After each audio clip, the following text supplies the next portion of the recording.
The experience you are about to watch was not meant to be shared today. However, because of the urgency involved and the secrets revealed in this experience, we felt compelled to share it. Sharing this, even going as far as mentioning Donald Trump's name and specific dates that suggest a terrible incident may be coming upon him and the people of the United States, is a risk we have decided to take in order to help save lives and property. Tell us where you are watching this experience from. My name is Michael James Harrison. I am a Navy DEAL officer. I have served my country for 23 years. I have never been the type of man to speak about things that cannot be explained. I have never believed in visions or spiritual experiences. I believed in facts. I believed in what I could see with my own eyes and touch with my own hands. That is how I was trained. That is how the military trained me. You do not survive in this world by believing in things that cannot be measured or tested or put into a report. But something happened to me that changed everything. And I am terrified, not of death. I have seen death. I have stood very close to it many times during my service. But I am terrified of what I was shown. I am terrified because the things I saw are starting to happen right now.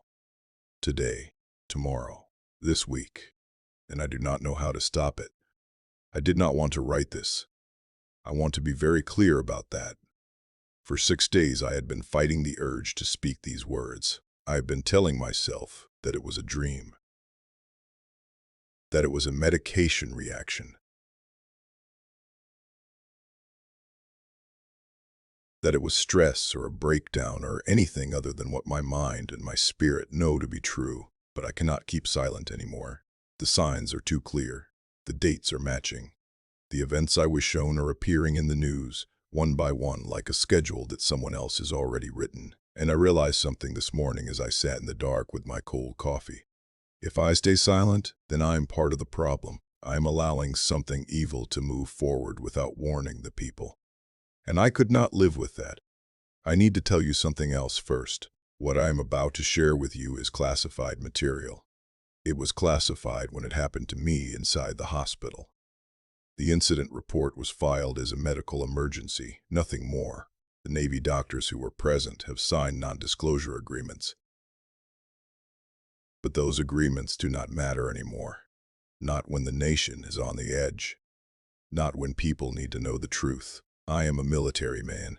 I have kept my oaths. But I have a higher oath now. I have an oath to the truth. And the truth is more important than any official piece of paper. This is what happened to me. I was admitted to the Naval Medical Center in Bethesda on March 12th with severe heart palpitations. I had been experiencing chest pain for a week prior, but I did not want to report it. You know how it is in the military. You show weakness and people talk. You report a medical issue and suddenly you are seen as unreliable. So I tried to push through, but on that Tuesday morning, I could not push anymore. I collapsed in my office. My staff called the ambulance, and that is how I ended up in the hospital. The doctors ran every test they could think of. Echocardiograms, blood work, stress tests. Everything came back normal. No blockages, no damage to the heart muscle, no reason for the pain I was experiencing. One of the cardiologists told me I was fine, that perhaps it was anxiety. He suggested I see a psychiatrist. I wanted to punch him in his face, but instead I just nodded and thanked him for his time. Military men do not show their frustration. That night, March 13th, I could not sleep. I lay in the hospital bed and stared at the ceiling. There was a window to my left, and the moonlight was coming through it, cutting across my chest. I remember thinking about my daughter. She was 16 years old. She was having problems at school. Her mother was worried about her. I should have been home. I should have been there to help her deal with whatever was troubling her. But instead, I was lying here in this hospital bed with nothing wrong with me. Around 11 at night, the nurse came in to check my vital signs. She was a kind woman, maybe in her 50s. She had a gentle way about her. She took my blood pressure and checked the monitor and told me that everything looked good. She said I should try to sleep. She said tomorrow they would probably discharge me. I remember smiling at her and saying that would be fine.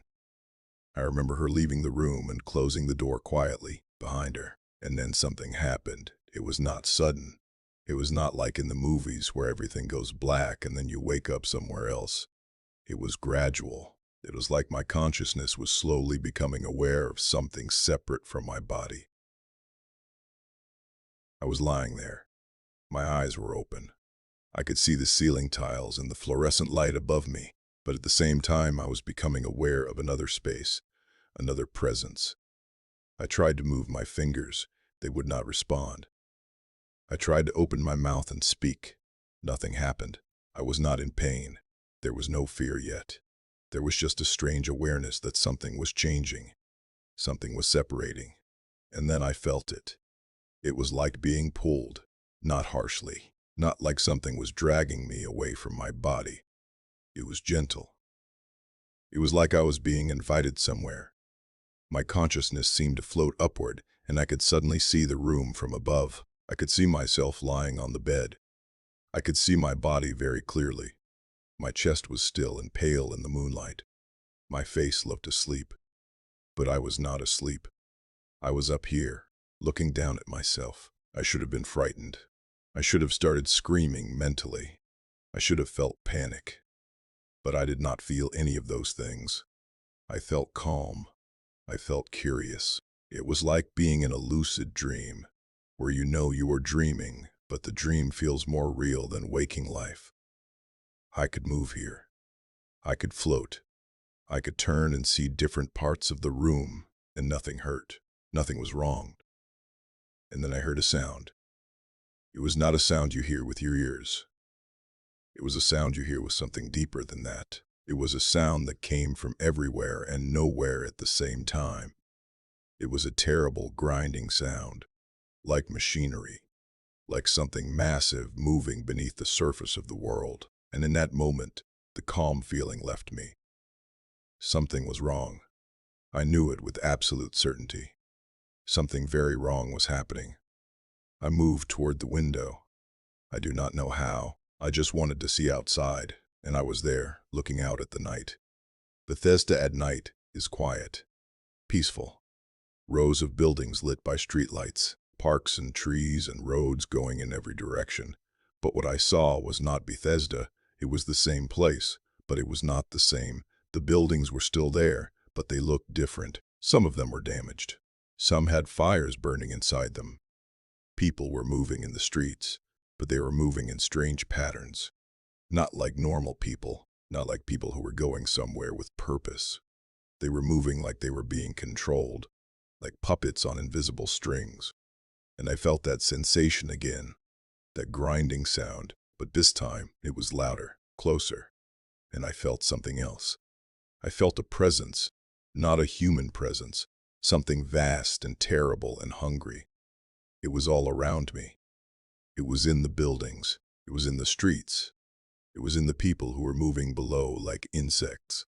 I pulled myself back from the window. I wanted to get back to my body. I wanted to be on that bed in the hospital room where I was safe. But something was blocking me. There was a barrier between my current location and where my body was. It was not a physical barrier. It was something else, something that prevented me from going back. And then I felt the attack. It came from all directions. There were shapes, dark shapes. At first I could not see them clearly, but as my awareness sharpened, I began to make out forms. They were humanoid, but they were not human. Their faces were twisted. Their mouths were open in expressions of rage and hunger. They were circling me, getting closer, getting closer. I tried to move away. I tried to float higher or move in any direction that would take me away from them. But I realized I could not move. Something was holding me in place.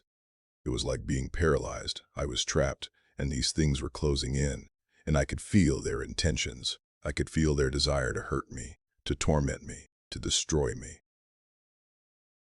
This is when I should tell you something. I have never been a religious man. My family was Christian, but I never took it seriously. I was baptized as a child. I attended church a few times as a teenager, but I stopped going when I could. I believed in doing my job and taking care of my family. I did not believe in prayer or miracles or spiritual warfare. That was all mythology to me.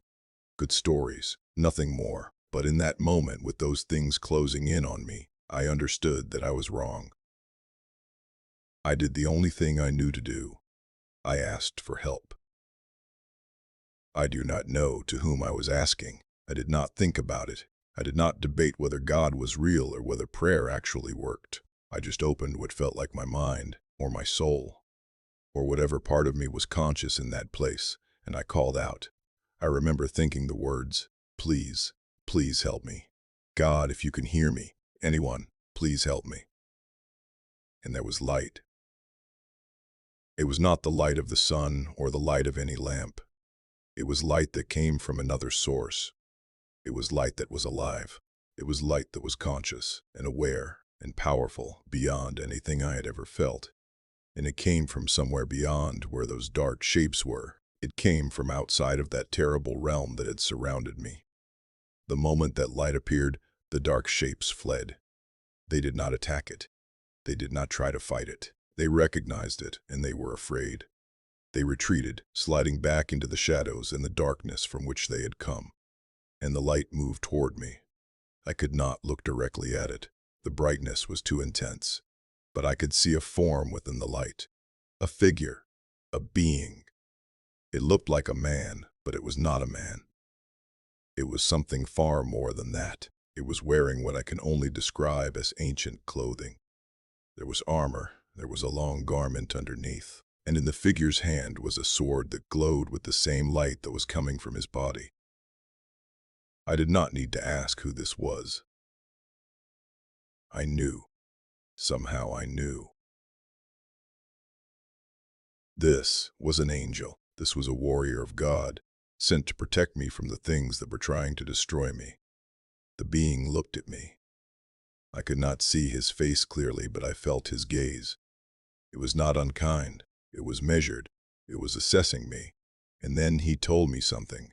I cannot quote his exact words because they were not spoken in words. They were transferred directly into my consciousness. He told me that I was in danger. He told me that dark forces were aware of me for a reason.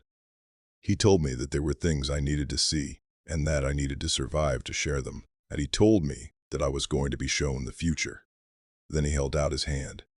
I took it. I do not remember deciding to take it. I just did. And the moment I did, everything changed. The dark realm disappeared. The grinding sound disappeared.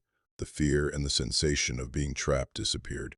There was just light and peace and a sense of being held safely by something that was far greater than myself. The angel took me through a barrier. I cannot describe it any other way. It was like moving through a membrane, through something that separated one reality from another. On the other side was a place of such beauty that I found myself weeping. It was not a place I had ever seen before, and yet it felt familiar. It felt like home. There were structures that looked like buildings, but they were made of light and something that was not quite stone. There were gardens. There were flowers that existed in colors that do not have names in our language. And there were people. Thousands of people. Millions of people. All of them glowing with light. All of them at peace. All of them connected to each other in a way that was visible, like lines of connection and love flowing between them. The angel told me that this was what was real. This was what was true. All the struggles on earth, all the pain, all the suffering, all of it was temporary. All of it was a test. But this place was eternal. This was what human beings were meant to experience. This was what we were made for. And then I was shown something else.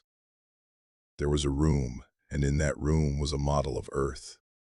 It was not like a globe in a classroom. It was a living model. The continents were moving slowly. The oceans were breathing. The atmosphere was visible as a layer of light surrounding the sphere, and around this model stood beings of immense knowledge and power. They were examining the Earth. They were monitoring it. They were watching what was happening with humanity. One of the beings turned to me. It was a female presence. I knew that immediately. She moved toward me and told me something that made my heart understand the gravity of what was about to happen. She told me that I had been allowed to see something that very few people are permitted to witness.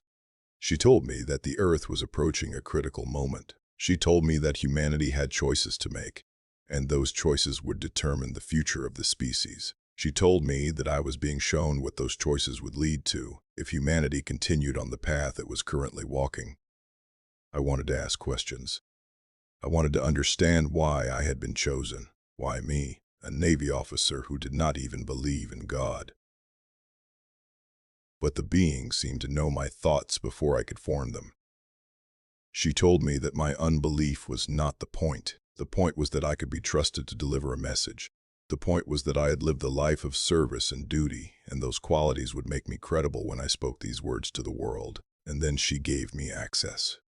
It is the only way I can describe it. Suddenly, I could see through this model. I could see Earth as it was in different times. I could see the past. I could see the present. And I could see multiple versions of the future. Some were bright. Some were dark. Some ended in devastation. Some ended in rebirth. And I was seeing all of these things simultaneously, like watching different channels on a television all at once. It was overwhelming. It was too much information. My mind felt like it was going to fracture from the intensity of it all. But then, the being focused my attention. She brought me back to a single timeline, a single path that the future could take. She showed me a date. April 13th, 2026. That is today.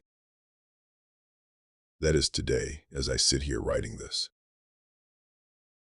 She showed me that something happens on this date, something critical, something that sets other events in motion. She showed me the current political situation in America. I saw the president. I will not name him because I am not certain of the exact identity. But I was shown that this president is terrified. He is in the White House, and he is pacing back and forth in the Oval Office. He knows something is happening. He knows that his time is ending, and he is desperate. He is calling for his supporters. He is demanding that they do something. To fight for him. To save him from what is coming. I watched him from this heavenly vantage point as he moved around the room. He was not thinking clearly. His thoughts were scattered. One moment he was thinking about his legacy. The next moment he was thinking about escape. Then he was thinking about fighting. His mind could not settle on anything. It was jumping from fear to anger to desperation and back again. The being told me that this man had been chosen by forces of darkness to be a vessel for division. He did not fully understand what was happening to him. He did not understand that he was being used by entities that wanted to see the nation tear itself apart. He had been given power and wealth and attention, and in exchange, he was allowing these dark forces to work through him. And then I was shown what happens next, what happens in the coming weeks and months after April. I was shown violence in the streets. I watched people gathering in cities. I watched protests turning into riots. I watched police confronting civilians. I watched buildings burning. I watched people screaming. The scene was chaos, complete and utter chaos. But the being told me something important. She told me that this violence was not random. It was being directed. There were people in the shadows who were organizing it. There were platforms online where messages were being spread. There were leaders who were deliberately stoking the flames. And there were spiritual forces, dark entities, that were feeding on all of this anger and hatred and fear. I saw the military being deployed. I saw the National Guard marching through the streets of American cities. I saw checkpoints being set up. I saw surveillance increasing. The nation was transforming. The freedom that we knew was being restricted, and people were afraid. I could feel the fear radiating from millions of people across the country. But here is where it becomes even more disturbing. Here's where I need to warn you about something that goes beyond politics. Something that goes beyond just violence and social unrest. The being showed me that this conflict would be manipulated by forces that you cannot see. Forces that operate in the spiritual realm. There are entities. There are demons. There are beings of pure malevolence that want nothing more than to see humanity destroy itself. They have been around for millennia. They have watched human civilizations rise and fall, and they were going to use this conflict to feed on the chaos and the suffering and the death that would result. I saw a massive entity rising from the ground in what appeared to be the southern part of the United States. It was enormous. It was easily as tall as a skyscraper, but it was made of something that was not physical. It was made of darkness and smoke and pure intent. It had the shape of something that was almost human, but it was clearly not human. It was a creature of nightmare. Its face was twisted in expression of rage.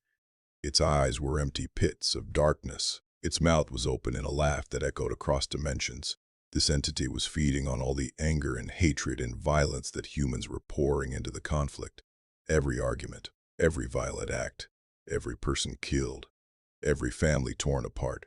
All of it was feeding this creature. It was growing stronger. It was growing larger. And it was laughing. A laugh that made me want to cover my ears, even though I was not hearing it with my ears. The being told me that this entity was the source of much of the manipulation and division that was happening in the nation. It had been working to create this conflict for a very long time. It had been planting seeds in the hearts of people. It had been whispering suggestions into the minds of politicians and religious leaders and media figures. It had been creating an environment where people would turn against each other rather than standing together. And now, finally, its plan was coming to fruition.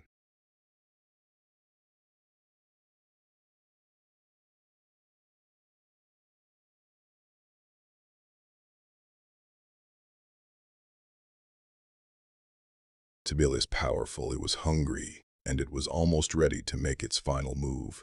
But here is the important part. Here is the part that gives me hope, even as I sit here terrified. The being told me that this was not inevitable. This dark future that I was shown, it can still be changed. It is not written in stone.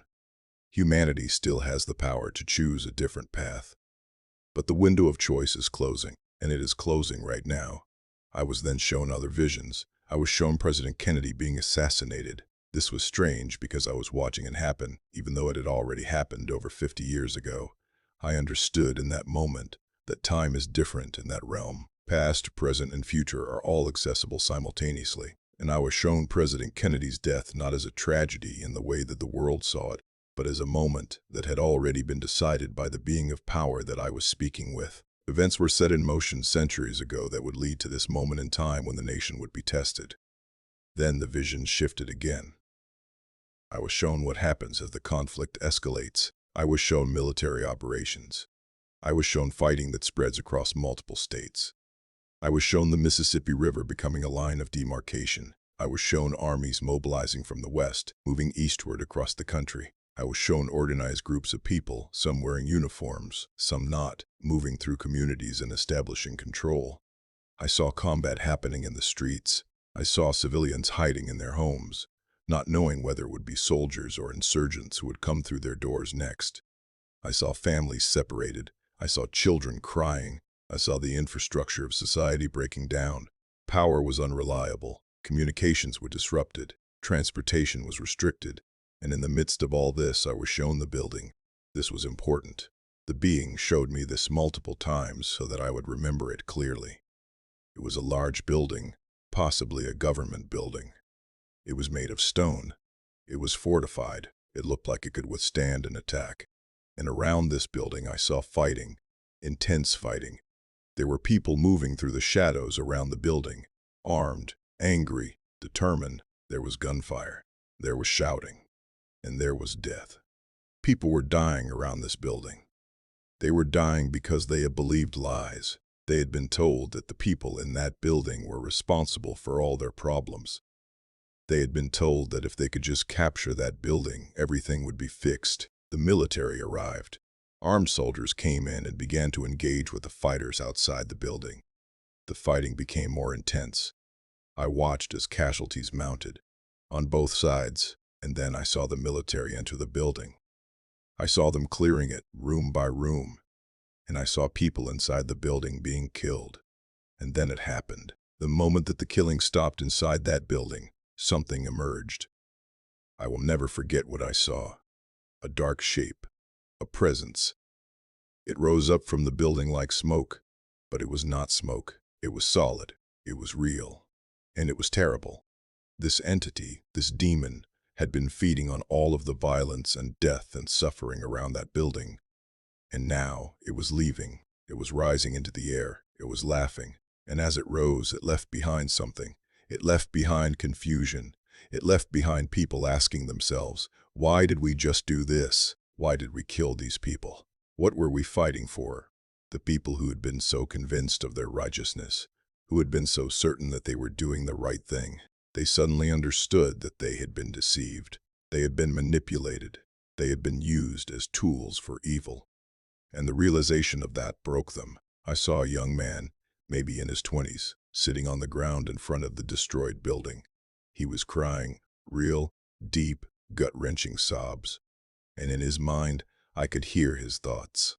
He was asking himself how he had allowed himself to be used this way, how he had allowed his anger to override his compassion, how he had allowed himself to become a killer. The being told me that this was the turning point.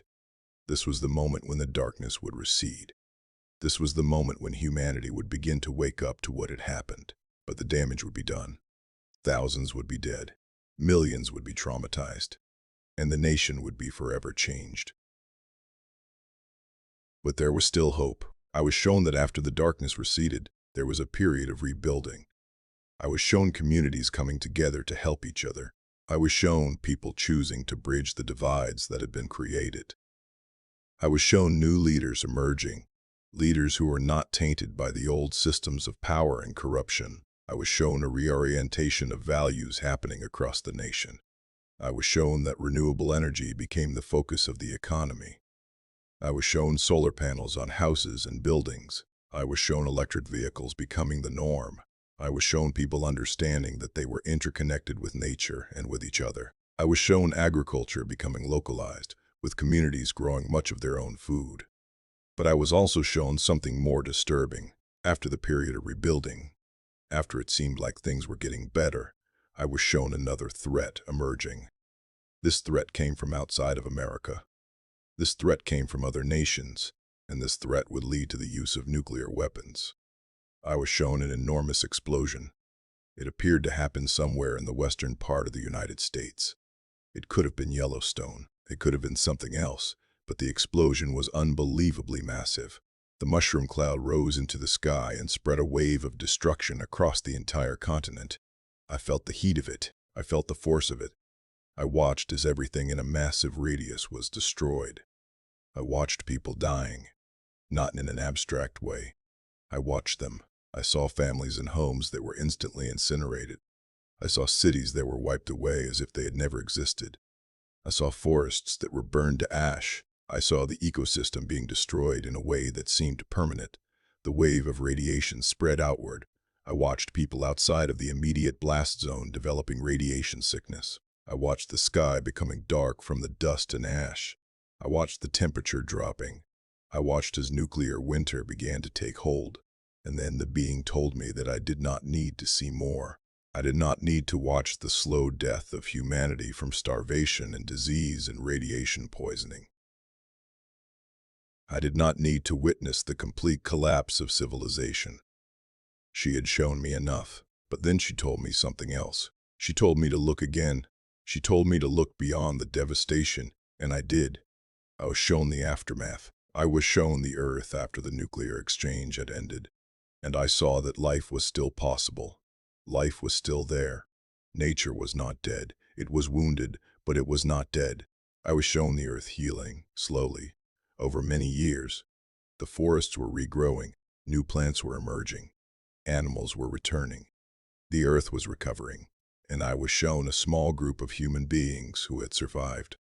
They were not many. Perhaps a few 100,000 across the entire planet. They were living in a way that was completely different from how we live now. They were living with the Earth, not against it. They were living with each other in communities based on love and mutual support. They had forgotten materialism. They had forgotten the things that we think are so important now. These survivors understood something that we have forgotten. They understood that money was not real, that power was an illusion, that the only thing that mattered was love and community and taking care of each other. They were sharing everything. They were making decisions together. They were living in harmony with nature, and they were happy. They were peaceful. They were the most content human beings I have ever witnessed, even though they had lost everything, even though they were living in a world that had been fundamentally damaged. They were happy because they had each other. Because they had love. The being told me that both of these futures were possible. The darkness and destruction, and the light and renewal. It all depended on the choices that humanity made in the coming days and weeks and months. She told me that if humanity could choose love over hate, if humanity could choose unity over division, if humanity could choose compassion over revenge, then the dark future could still be avoided. But she also told me that time was running out. The choices needed to be made now. The window for intervention was closing, and once certain events were set in motion, they could not be stopped. She told me that I had been given the responsibility of delivering this message. She told me that I needed to go back to my body and tell the world what I had seen. She told me that not everyone would believe me. Some would think I was crazy. Some would think I was a liar. But there would be some who heard me and understood. There would be some who took the message to heart and made different choices. And that, she told me, could make all the difference. She told me something else. She told me that there would be attacks on my credibility. There would be people who tried to discredit me and my message. There would be people who were invested in the dark future coming to pass, and they would do whatever they could to silence me. But I needed to be brave. I needed to speak the truth even when it was dangerous. And then I was brought back. I do not remember the transition.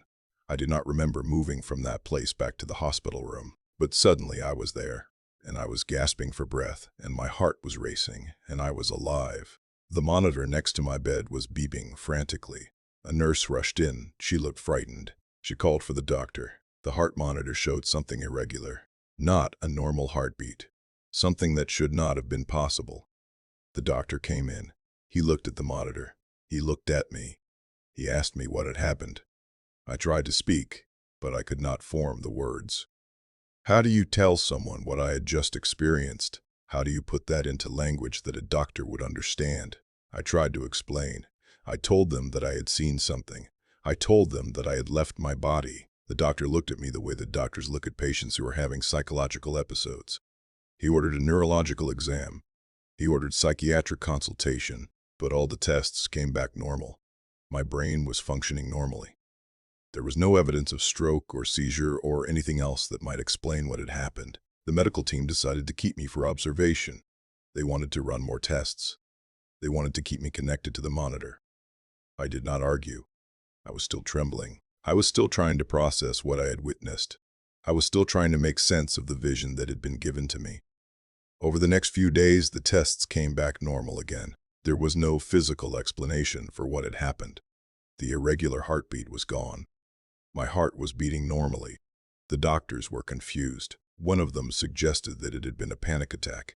Another suggested that I had experienced a psychological episode brought on by stress. A third, who seemed more open-minded, suggested that I had experienced something that modern medicine did not have the vocabulary to describe.